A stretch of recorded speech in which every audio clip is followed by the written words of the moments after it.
Welcome करती है हम आपको अपने स्कूल में। मिस वेंसडे, मुझे इतनी गुस्से से मत देखो।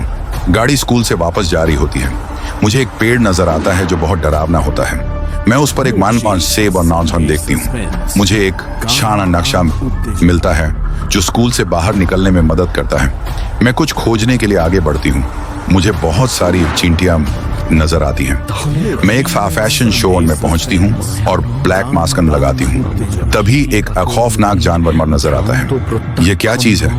मैं लासेब खा लेती हूँ।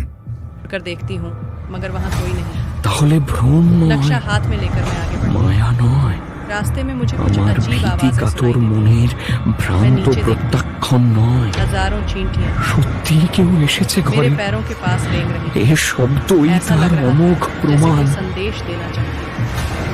যেন মানুষ নয়, বিশাল দেহ কোনো জন্তুর শ্বাস টানার আওয়াজ।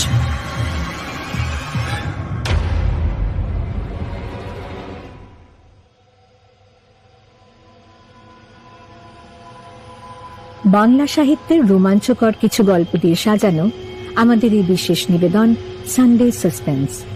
আজ আপনার জন্য তারাদাস বন্দ্যোপাধ্যায়ের লেখা একটি ছোট গল্প, ওখানে অমঙ্গল। তারাদাস বন্দ্যোপাধ্যায় প্রখ্যাত কথা সাহিত্যিক শ্রী বিভূতিভূষণ বন্দ্যোপাধ্যায়ের একমাত্র পুত্র।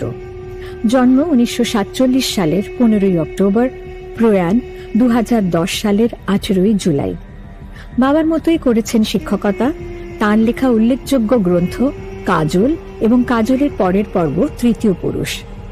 তারাদাস বন্দ্যোপাধ্যায়ের লেখা তারানাথ তান্ত্রিকের বহু গল্প আপনি সানডে সাসপেন্সে এর আগে শুনেছেন।